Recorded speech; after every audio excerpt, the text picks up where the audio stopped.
The idea is you get out of North Bennett Street, you start your journey, you become a journeyman. That's the idea.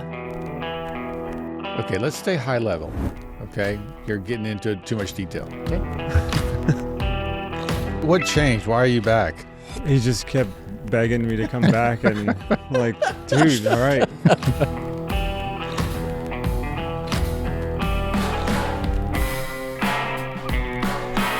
Welcome back to the Passion for Craft podcast. Today we're going to talk a little bit about what's going on in each of our worlds and catch up a little bit because this is our first one back. It's also our first one back after the Christmas season, and I got you guys a Christmas gift.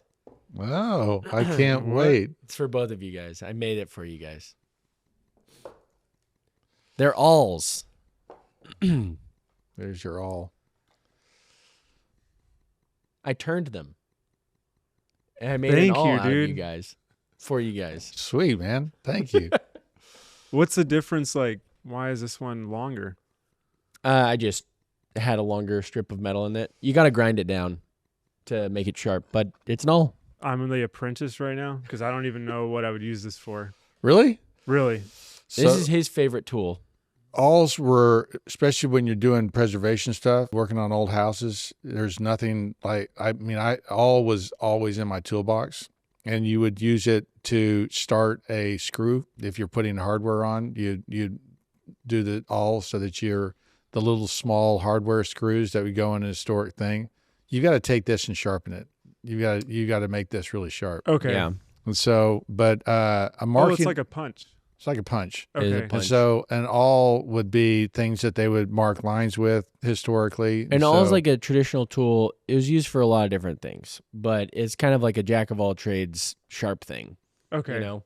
Yeah. Sharp pointed thing. Give me the sharp You thing. know? I Yeah. used it most for hardware. And so Jackson basically got a lathe for as one of his tools. Yeah. And so he started turning a bunch of stuff. This is cool, dude. and he's Thank you. actually pretty good at it. So, Well, I got two pieces of like spalted pine, and this is like old growth pine and eastern white pine, and it had like a bunch of mold in it, and so it was a cool old piece. I made one for him, and I was like, I can make another one for Richard too, so I made two. Where'd you just buy this brass piece and just? That's a brass pipe thing. Okay. For like and, plumbing. Yeah, I just did pipe cutter, cut it off, Nice. and then pop that on. what'd you get for Austin? This is awkward. Awkward moment. I actually had a third one, and I didn't bring it in, but it was southern white pine. Southern yellow Southern pine. yellow pine, yep. Cool. Thanks, Jackson.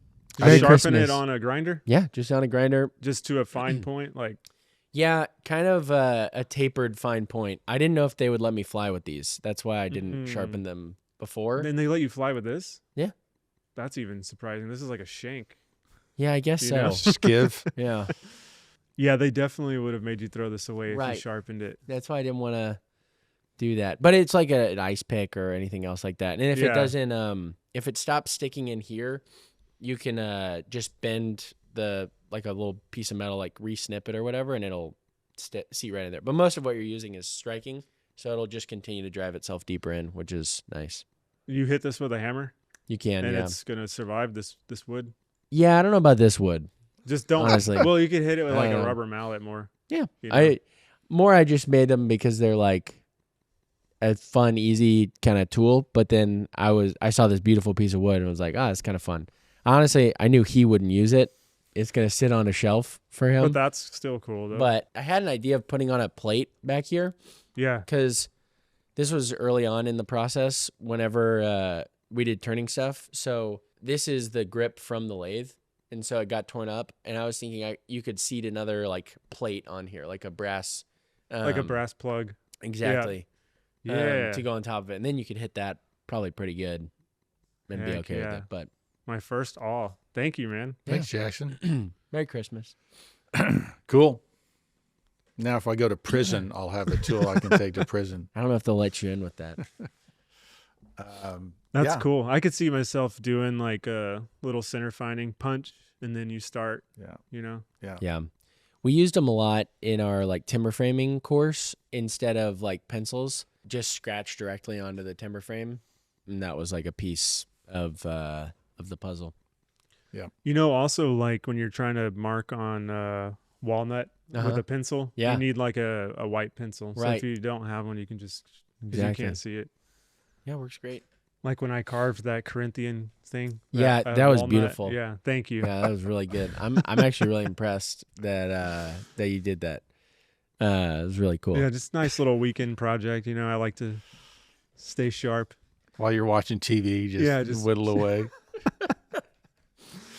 No, So- that was Vassal. I know I said we were going to talk about North Bennett, but here we go. There's a lot of stuff that we did that's pretty cool. You've got 6 months left. Yeah, You're nearly done. Yeah. And then you come back to Texas, correct. come work for us. Yeah. You excited? Yeah. Well, we did carving in class recently. One, I bought a whole crazy set of carving chisels. I bought probably 10 chisels. Brand and- new or salvage? Brand new. And I probably need, 300 more of them in Yes, order to you have do. like a full set of. If you go look at Carving Vassal's desk, Well, it's so funny because you're like, I don't know if you know how like carving chisels and stuff play out or work. Do you know how they work? I think so. Well, it's kind of crazy because we use like the Feel system. There's like the Sheffield steel system. They're like the old one. But then Feel is like a Swiss made one. There's all these different radiuses on the piece, and they have all these numbers associated with it. And so a 9 is a half circle, and then an 8 is like a little bit less than a half circle, 7, 6, 5, 4, 3, 2, and then 1 is like just the smallest, or 1 is flat, 2 is like the smallest. They call it gouges or scoops. Yeah. Well, yeah. A gouge is just I think you could call them all gouges. Right. That's what I mean. Yeah. But so that's like, they all have 2 numbers on them. The first number is the 9 through 1, showing like what shape of a circle it is, or like how much of the circle it is. Like how much the radius is? Exactly. And then the second number is how many millimeters it is. And so that shows like, if you've got a 914, that will be like a bigger circle. And then if you've got like a 97, that'll be like a tighter, smaller circle. Or maybe it's centimeters. And you not have 10 millimeters. of these. Well, I have 10 of them, but you need like You need hundreds. Like hundreds. a 9, 10, 9 or 8, 10, 7, 10, 6, 10, 5, 10, 4, 10. And they all, like, you put them all together and they will make a circle. And so you need to use different, it's hard to explain, but you need different ones for different things. So like if you're doing a volute, you start with like a 9 in the middle, because then it's like a tiny small half circle. You do like a 9-7. And then you would move out a little bit, and then you'd use like an 8 something, and then you'd go to like a 5, and then you go to like while you're going down in the first number, you need to go up in the second number. It's really weird if you don't know the system, and it's really confusing, but you need like thousands of these chisels. in Yeah. order If you look at good carving guys like Vassal, they'll have 30 chisels on their table.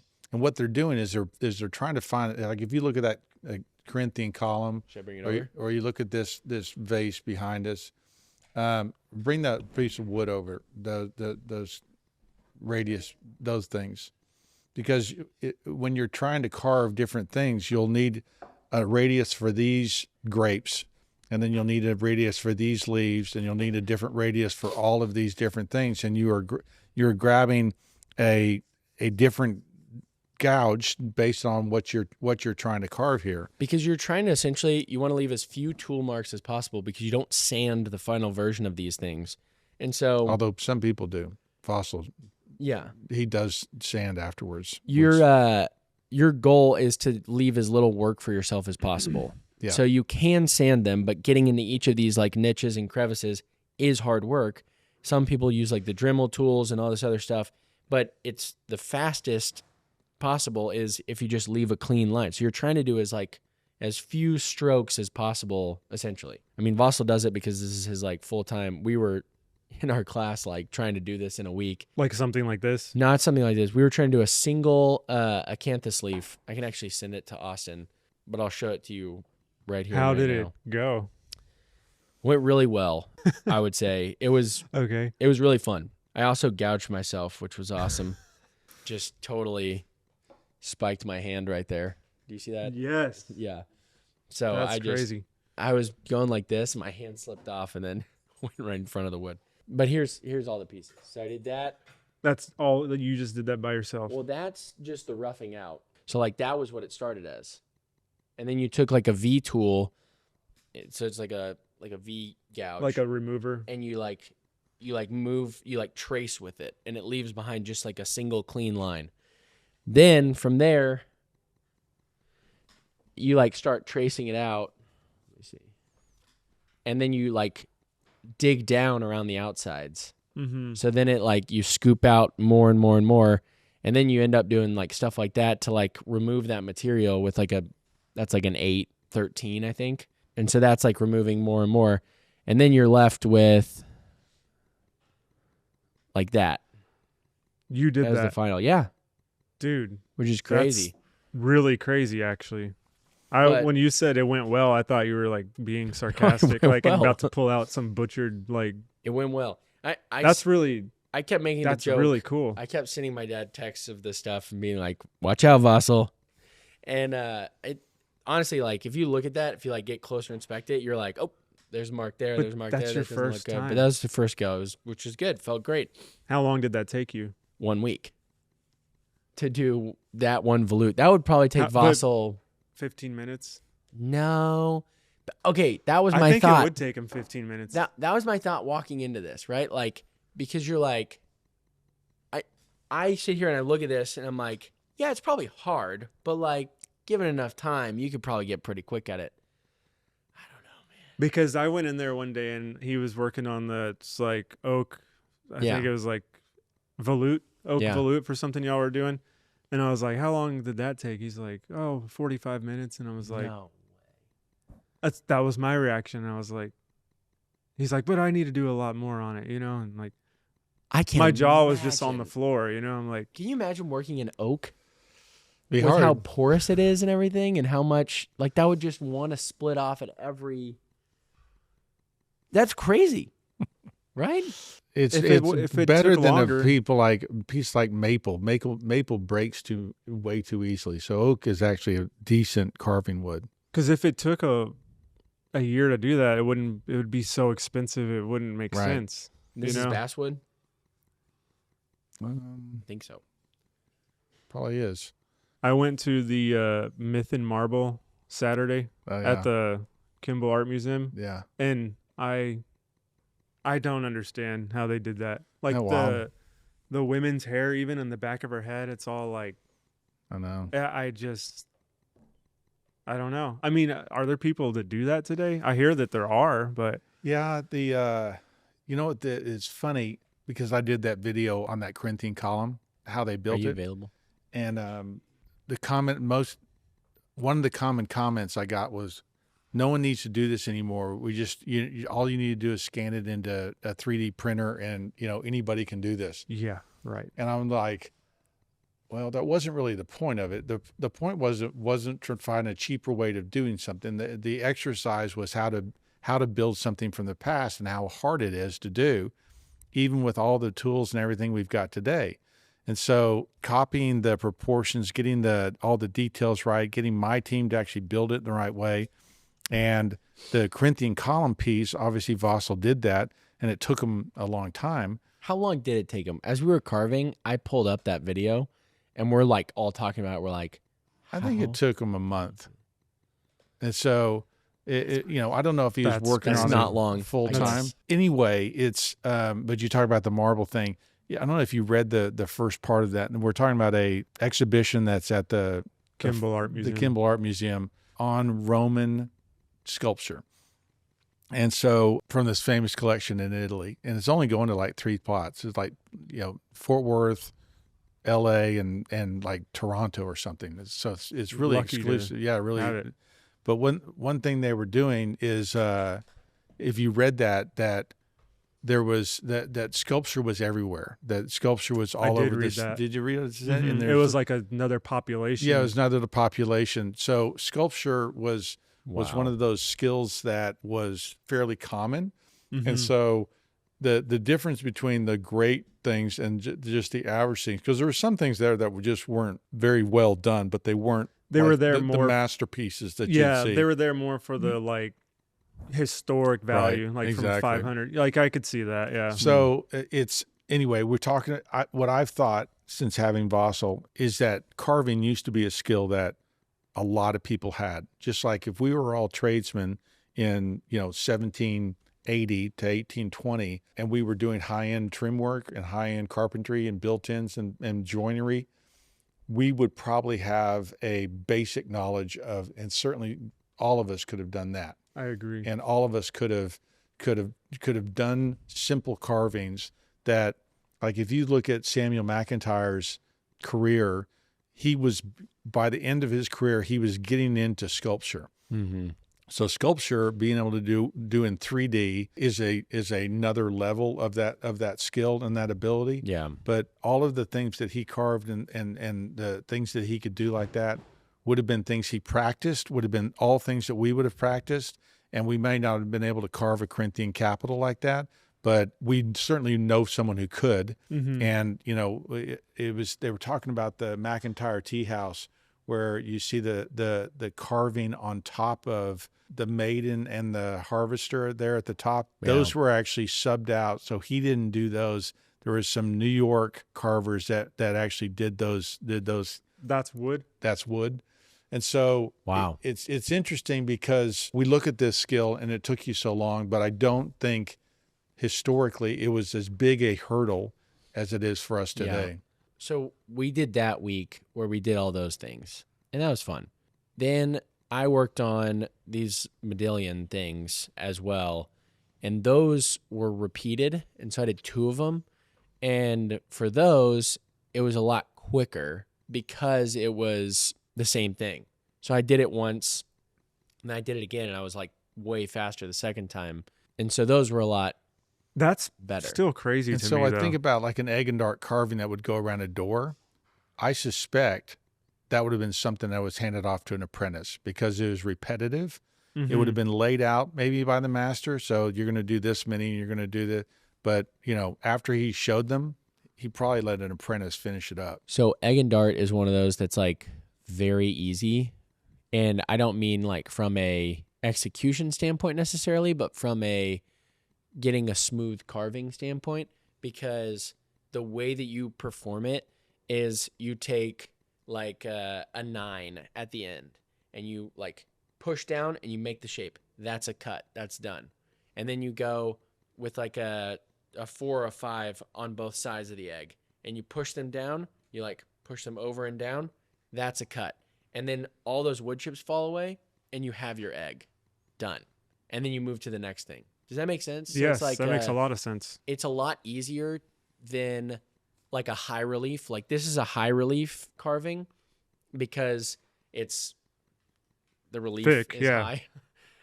And then there's like low relief carvings, which don't have as much detail and everything. And like, I think an egg and dart would be an example of low relief. And it's simpler because like you're saying, you give an apprentice, like this is how we were taught. Put a cut here, put a cut here, put a cut here. Done. And like you can feather it out and like try and do some more shaping to it. But for the most part, you do it, done. It's just. The dart would be the same way. You cut the dart Right. out without too much work. But still, I'm like, to hear you say that, this is coming from the guy who was building benches from Lowe's like a year ago. Like that's crazy that yes. you can Yes. do that. Like that's Yeah. crazy. You'll finish North Bennett Street Correct. and you're ready to come home. Yeah. Yeah. It's exciting. Looking forward to it. Yeah. I'm looking for jobs.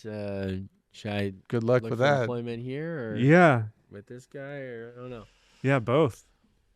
Hey. I would love to have you come on some of our jobs. That'd be That awesome. would be fun.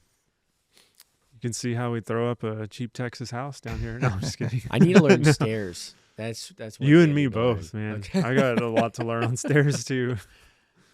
Yeah. I have a big stair set coming up.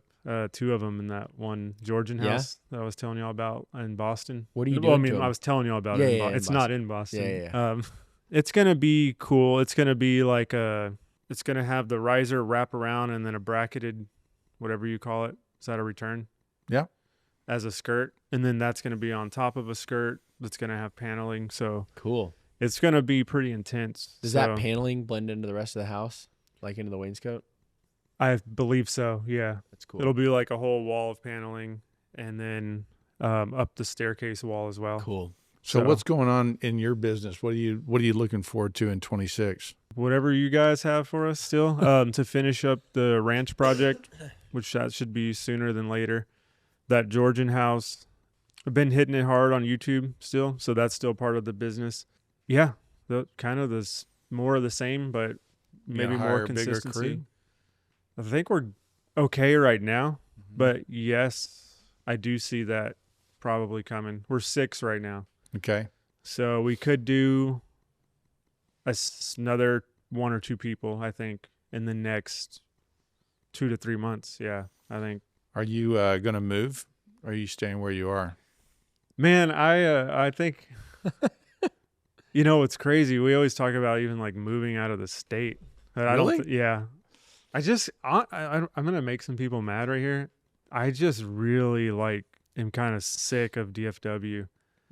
Just the concrete and the billboards, and it's just kind of like, you heard it here first. DFW Crown Molding is sick of DFW. Yeah, I'm just like where would you move? That's just out to the country, or just like? No, I would never leave America. But no, I mean out to the country. Oh no, I would.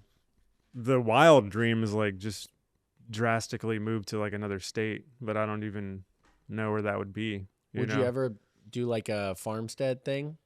No, I think I'm too city slicker for that. What would be the ultimate place to move? Somewhere pretty? I don't know. I feel like it's so ugly here. So I'm just Colorado, Montana, like that, or Oklahoma, Mississippi, or Florida. I know. I'm trying to. Sorry to the Oklahomies. Oklahomies. Yeah. California. Would you move out to California? I think I would like to move to California, but I can't deal with the stuff. The politics. LA, Hollywood. Yeah. California's beautiful. Yeah, I like the weather. I like the architecture even. I just went to San Francisco, and that was cool. I would never move there, but I don't know. I just feel like it's just, I don't know. I feel like I'm going down a rabbit trail right now. If I'm given the TLDR on DFW, I think TLDR. Too long didn't read, just a lowdown on it. Okay. The benefits for it, I agree, that's a disadvantage. The concrete and everything, not great. But I think the benefits to it are DFW Airport, because you are centrally located in the country and you can go just about anywhere in a very short amount of time to go visit. So your home base is here, but then you can go visit just about anywhere, which is nice. Mm-hmm. To get on a flight in Boston to go anywhere. We lived in Colorado, then we moved to Boston. Yeah, you have a good perspective. It's a 6-hour flight. So it is a long, you're just kind of up there in the Northeast. You're kind of tucked away. So it's hard to you can't do road trips and other things like that. That's so true. Did this happen because you started traveling to other places? Did. Yeah, you ruined me. Yeah, I was happy. And then now I got another, you upped my dose of whatever I was taking. And then now this doesn't feel like anything. So. Don't go to Europe. You'll never come home. Yeah. You will be out of America? No, I'll never leave America. Yeah, I could see, actually. The English countryside. Look at. Yeah, the Cotswolds. I saw you were there. That looks freaking awesome. It's beautiful. I think, though, to speak to your point of advantages, there's a lot of money here, though. If you go somewhere that's not a big city, and I know you've talked about this, having a patron, you're going to find them in a giant, mega city. So yeah, I remember used to I used to bemoan the fact that I lived in Fort Worth because there was just no money here like I saw in New York or I saw in LA and things like that. Now, 20, 30 years later, Fort Worth and Texas has become such a boom that I'm not sure I'd want to live in New York or those places. I think over the next 30 years, DFW will be a very important metroplex, maybe the biggest metroplex in the country. Mm-hmm. And then all of a sudden you can build a business, right? You can, I couldn't build this business in Omaha. or you're right, or a small city or a You small might in town. Omaha. Um,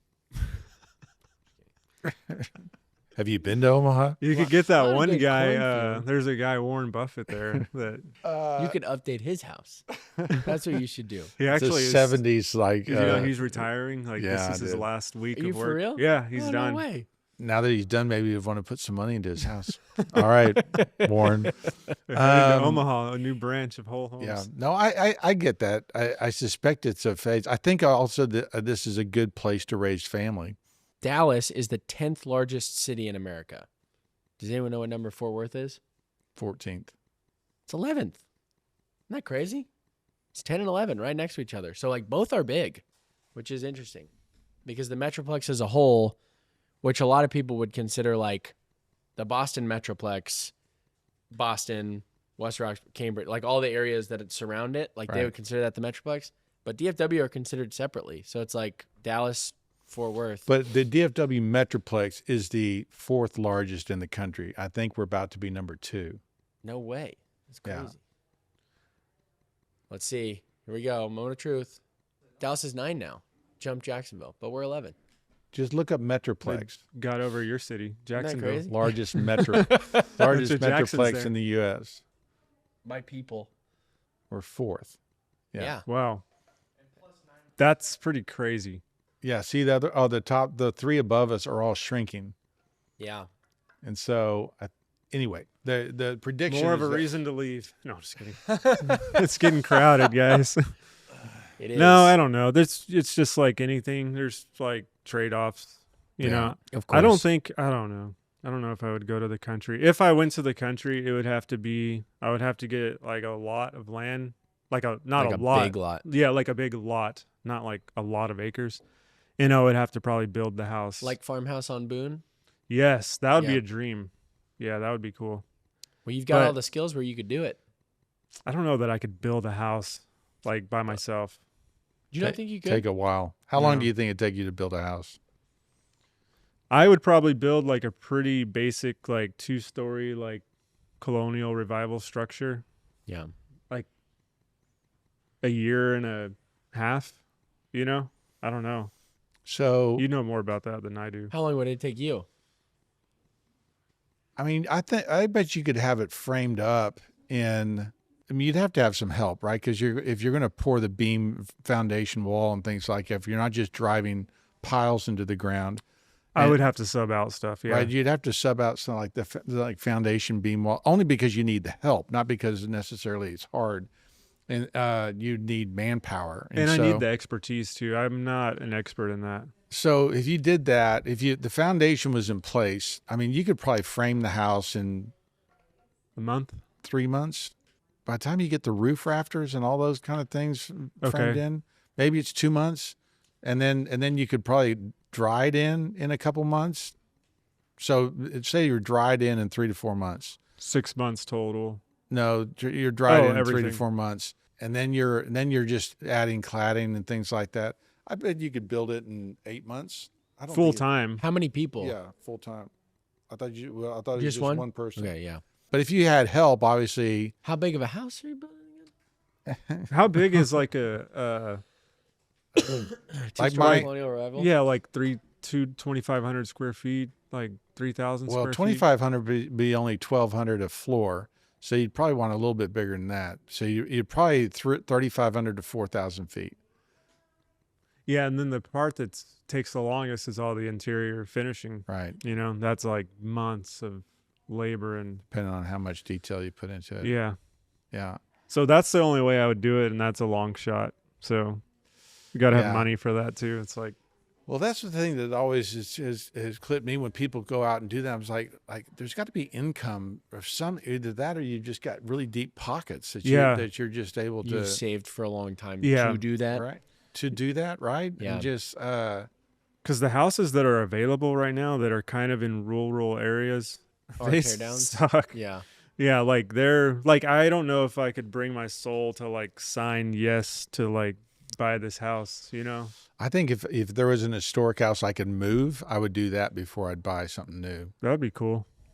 Yeah, Like get it from like Fairmount and just take it out there. I'm telling you. But you're excited about next year, or just kind of, it's another year? No, I'm pretty excited. Yeah, I feel Your kids are getting older. pretty confident. Yeah, Family good? family's good. Yeah. To answer your question, I think we're probably just gonna hang out there still. I don't know where else we can go. And yeah. Yeah. How about you? How's your family? Well, everybody's good. The girls are obviously in Nashville. We're going to do more. Yeah. Do you want to go to Nashville in a couple of weeks and go film their anti-flipper Let's do it. thing? No, I'm just kidding. The Anti-flippers. show up. Thanks for the invite. Yeah, we'll the be there. anti-flip, and I so want to use my awl in their house. Yeah. Grind it up. Bring it on the airplane. did I tell her the podcast that we hired the president last time? You did. We did, yeah. Do that. You talked about going from. So it's been going terribly, and you had to fire him, right? So we're now 6 months, 7 months into that deal. It's been hard. It's because we're kind of changing the way we do business, and the kind of a company and the opportunities that are coming are a little bit different. So There's structural changes. yeah, it's just change, and people don't like change, and so it's I don't like change, and so it's challenging from that perspective. But we're also really excited about all that's going on. The design team has grown to 10 people now, and we probably think we could grow it to 30. I mean, Wow. it's just we're having This is so a work. much interest in it, and I think it comes down to my latest theory is that we have kind of the opportunity to be Apple in the home building world. What does that mean? Well, Like they're gonna do glass doors all over there, and then Apple basically didn't invent the MP3 player. They just made it beautiful. I believe it all comes down to design. Everybody's building houses. They're all ugly. We want to bring beauty to the home building process. So we're thinking that there's house plans that we can do, that instead of having, a Colonial Revival house that isn't really a Colonial Revival house because all the details are wrong, you do a Colonial Revival house, and then you actually provide the right moldings, the right doors, the right hardware, the right. Oh, like the Sears thing where you provide totally. it? Yeah. And so There's my house. Why am I building a house when you're doing this? yeah, so it's just, in fact, that whole kit house thing in my study of kit houses has inspired the fact. And I did a video recently on the things that screw up the house design, and so many people, or a lot of people commented. I don't know if you saw that, Austin. A lot of people commented, "Well, where can I get that? Well, where can I? How do I get these parts and pieces?" And so I think there's a real disconnect in the market of what works and how to do this. And so the ignorance is very high, and there's an opportunity to provide beautiful things. So is this your business idea? Is it like, can I summarize what I'm hearing you say? You're saying people are saying, where can I get this part, this piece, this whatever? So your business idea is the AI tool where they take a picture of their house and they're like, you have Colonial Revival house. And then it goes to your store page and you're like, Hall Millworks makes Colonial Revival moldings. No, but that's a Whatever. good idea. Okay. You're talking what are you about from talking the about? ground up, right? I'm talking from the ground up. Got it. So in the design phase. Yeah, I'm saying we would offer a Colonial Revival house. Okay. And the difference between our Colonial Revival house and another Colonial Revival is that Yours our is actually revival, right? And so you'd have gable end returns, you'd have proper moldings. And what you do is you would also then say, well, here's a kitchen that will work. You can have this kitchen for this. Here's the doors that would work. We can provide these doors, or you can get them yourself or whatever. We can provide the windows. We can provide the trim. All of these things will be Colonial Revival. Mm-hmm. Won't be some, we'll get that. We'll do everything. Yeah. Would you provide like all the materials or just give a list of? We provided here's- whichever ones they want. Okay. Does that mean like hardware? Yeah. Wow. Yeah. I mean, it could get So down it's to almost like the Amazon meets Apple of houses. 'Cause Yeah. you're going to Yeah. need to be like having the. Yeah, I mean, I don't know what the logistics is, and I don't think we're making rugs. Yeah. We're not. Oh, yeah. we're not doing. Well, that. you're sourcing stuff. We would be sourcing stuff, and we'd be finding them places where they get that stuff. And so, anyway, that is just one idea of many that we think there's an opportunity in the market. And so, but the reason our design team is growing is because design is a huge opportunity. Yeah. In today's age where so many houses are ugly, we want to provide houses that be beautiful. Right. So that's one of the things that's going on. Are you still doing something with Artichoke? We are. You artichoke. The pun is great. It's just killer. You can laugh at it later. Yeah. You'll get it on the drive home. Just starts randomly busting out laughing. Oh, you're saying we artichoke. Okay. Yes, Artichoke, we actually are doing a project with them out in San Diego. It's going really well and Cool. got a great client, and they're very talented. So it's and happening. I didn't realize y'all were like building right now. Yeah. Oh, cool. What is that business model? Like their Artichoke, your whole, how do y'all make that work in San Diego? The whole artichoke. The whole thing. You can keep going. We are the architects on that project. We're leading the design team as far as there's an addition on that house and there's other things. So architecturally, we're providing the plans. Artichoke will do the kitchen, will do all the cabinetry and things like that. We most likely would come in and do the windows, the doors, and other things that they don't build. And so we're kind of coming together as a team to help do that house the way it should be. Are y'all both remotely building these things and We're both remotely building these things. And installing them or having people there do it? It's a great question. Unclear. Sign me up for that. We've talked about. Would you go out there and do that? I think that would be awesome. Yeah. Yeah. No. That would fulfill Richard's dream of living in California. Yeah. And then he'd never want to move back. And I could keep my Texas taxes, although those aren't too good. Yes. I mean, our role with Artichoke is to facilitate and help them, find things. Either our team would go out and install it, or we, the what's his face is out there in California. Dan Parrish, Millworks by Design. And so, but Artichoke has another one that they're looking at right now in Maryland. And we actually know that client. And so we would, help them with that. And so it's a very early thing with Artichoke, and we're just getting to know each other. We actually went on a hunt with them. They invited us on a driven pheasant shoot. And, Eric and I were like, that was a top 5 experience, awesome. All time. And that was locally, or? That was when we went over there at Thanksgiving. We went over there to kind of finalize the deal and kind of shake hands on it and everything else. And so that's exciting. They had a pheasant shoot with, like, there was 2 architects, there's a couple builders, and then their people and us. And so there was 8 of us, I think there was 8 of us. And, we were all dressed up I had a coat and tie on. In the proper English. And you were shooting with that? Yeah. Did you get video of this? Yeah. With a freaking tux, or, Yeah, I had a vest and a coat and tie and a jacket. You need to change that to your profile pic now. That'd be awesome. Yeah, he comes back from England with an accent. And so they had drivers. Okay. So basically you get there and it's 9:00 in the morning, and you draw these pegs. They're little ivory things with a number written on them. And so everybody's drawing a peg. And mine was 4, I think. And you would go out to the field and say, there's this crop of trees out here, and then there's this big field out here. They've got stakes driven in the ground 1 through 8. So you go to your peg, your stake, and that's where you're shooting from. And then they have these drivers and dogs and stuff going into those bushes, driving out. They literally have these big flags, and they're going, whoosh, whoosh, and they're hitting bushes and stuff like that. And the pheasants start coming out of the trees.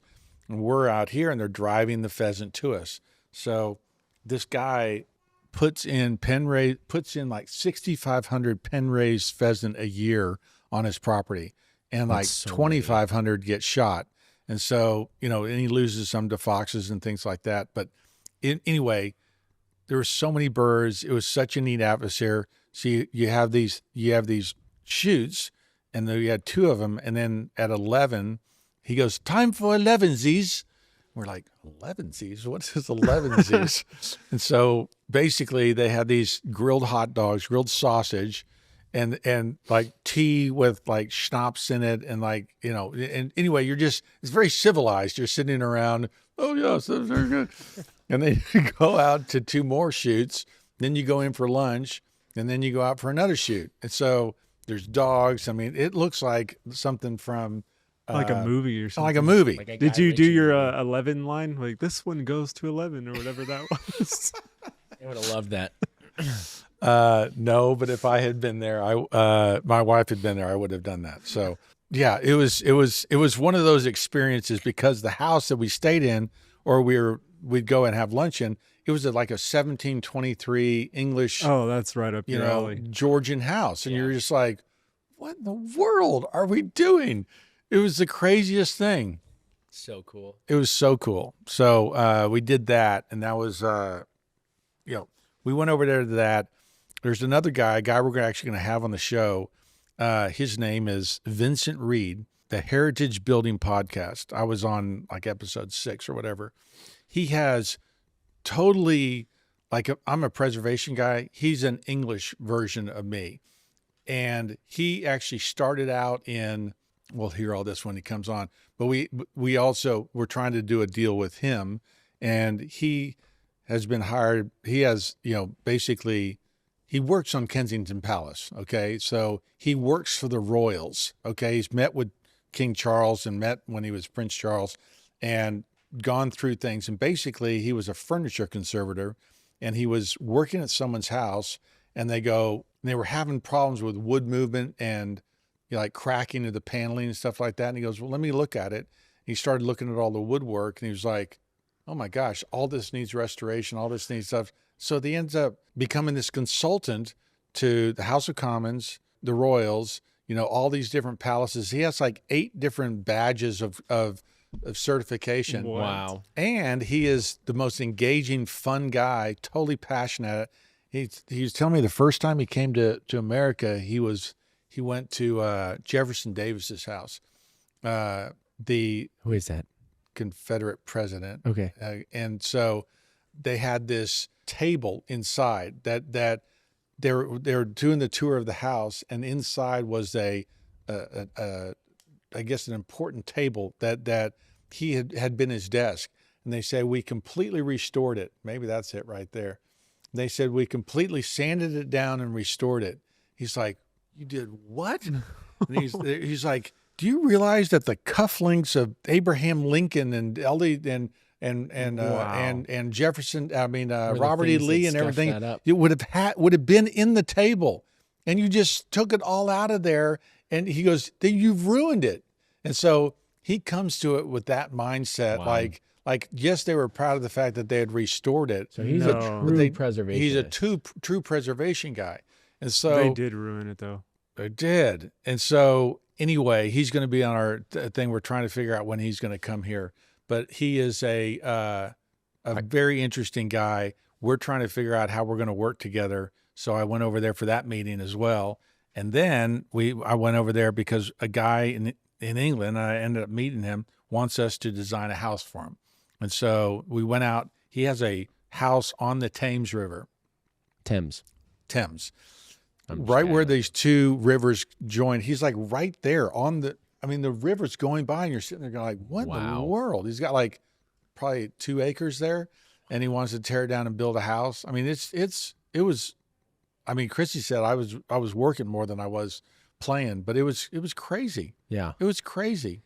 This sounds like an exciting year for you then. That's crazy. Yeah, no, it is exciting. For you guys, what's your preservation ethic like when it comes to stuff like that? Like you're saying, yeah, I agree, he made the mistake.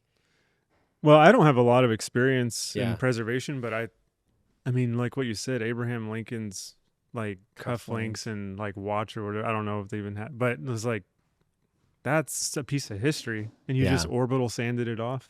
Exactly. Hey guys, brand new. Yeah, new is better. Michael Burry has like the craziest preservation ethic, and I say craziest, like I have a lot of respect for the guy, but there's moments where he'll like tear down a house, or people will tear down a house and he'll save the house. So like that's cool in some regard, but then also it's like, what is the historical significance of the house? Like, why are we saving, this one random home? I don't know.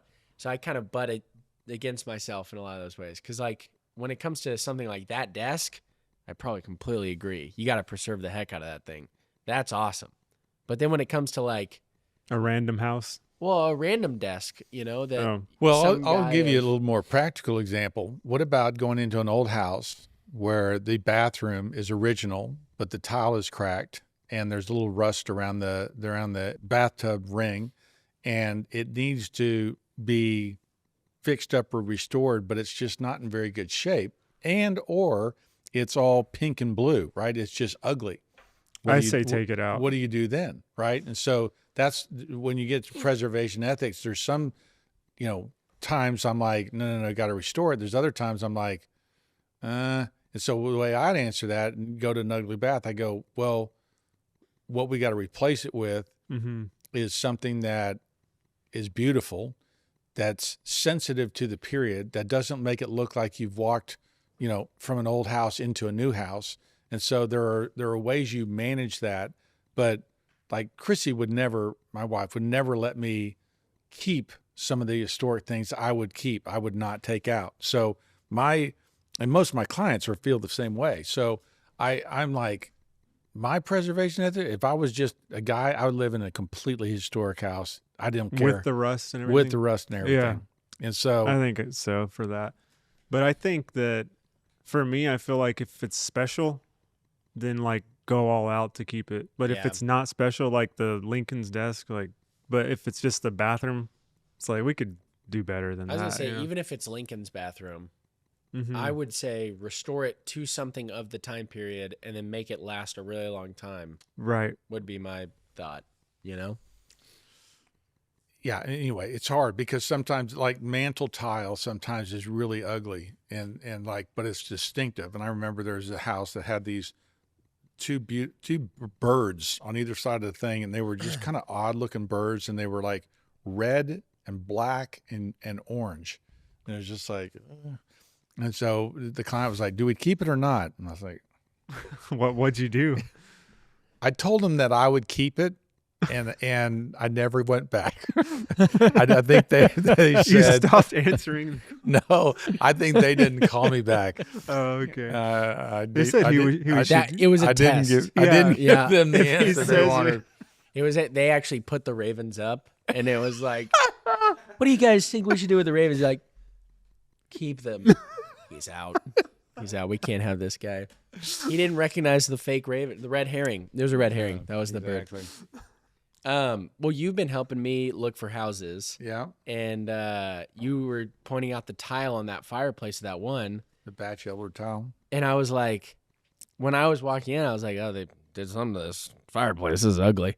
And we went back with Brent, and then he goes, oh, it's an original bachelor tile fireplace. Oh, yeah, totally. Thought it was so good. Yeah. I mean, I've seen, probably 30 or 40 of them around DFW. I mean, around Fort Worth. Yeah. They were very popular. They're very distinctive. They're a period piece. Yeah, there they are. And so they're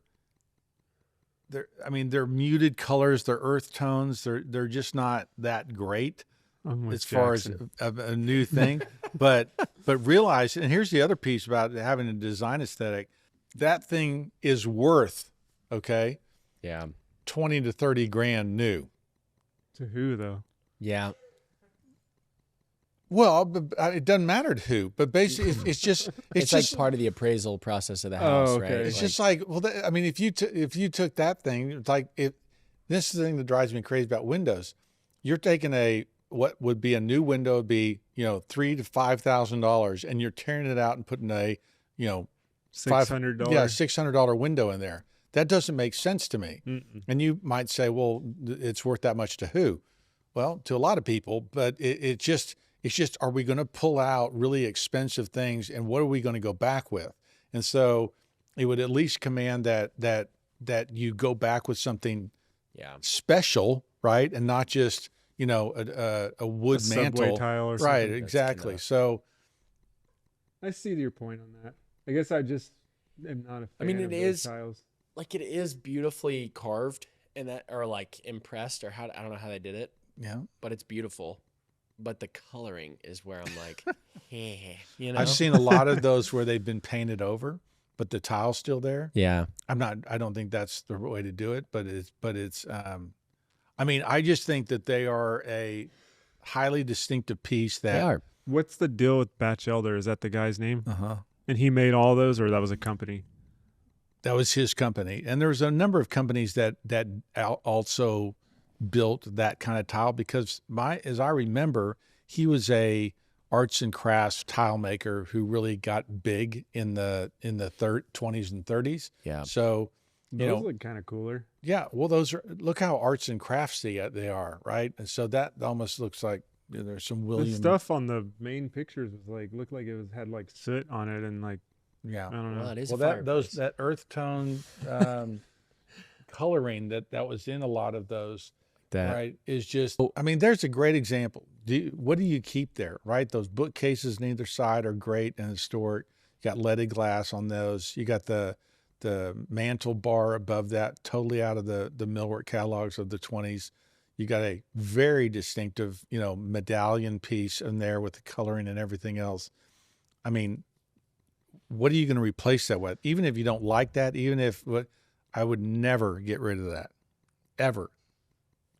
Because you'll never see that again. Yeah. I'd leave the middle piece and then replace the others with Ludovici tile or something. What? You're just yanking on my chain. It's unbelievable. I'm not a huge fan of it, but I see what you're saying, though. I get where you're coming from, but I feel like I just glance at that, I'm not like, oh, wow, that's amazing. I think the middle one's amazing. I think the color scheme on the rest is hard. Also, that mantle, it's kind of weird. I don't know. The fact that it's a firebox thing. The mantle shelf or like the tile on the main? Everything about it is just kind of odd to me. I don't know. It just doesn't Well, it's seem not like a Georgian mantle like you have. Well, I know, exactly. I mean, this is arts and crafts, so I don't know. I mean, I know what you mean about if you're comparing the two side to side, I think a lot of people would go your way more than this way, right? Well, I mean, realize that this is an arts and crafts house, and so you're walking in. You don't have the context of walking into. That's true too. There's from the time you're stepping up onto the porch to the time you pull up at the curb, you're seeing all this stuff. So, well, I have a confession to make, everyone. What did you do? Well, no, in looking for houses, one of my criteria is I want a big backyard because I want to build a timber frame shop in the backyard. Timber frame? Thought you hated timber frame. Should we? How long are we? Should we save that for a new one? We could go to the Patreon. I could do the Patreon extra of that. We can do that in the Patreon. So extra. This is this is a big setup. This is a big setup. Well, I mean, I'm serious. I'm not joking. I do really want to build a timber frame. Wait. No. What you got to say is thank you for joining us in this episode. All right, yeah. For the Patreons, okay, great. We've got a special surprise. Great. Nice clickbait. All right. Thanks for watching this episode of the Passion for Craft podcast. If you are a patron, you'll get to see a little Patreon extra at the end of these episodes. Patreon extra. Very little. Big confession. In the Patreon extra, I'm going to talk about why I want to build a timber frame barn. And I'm serious.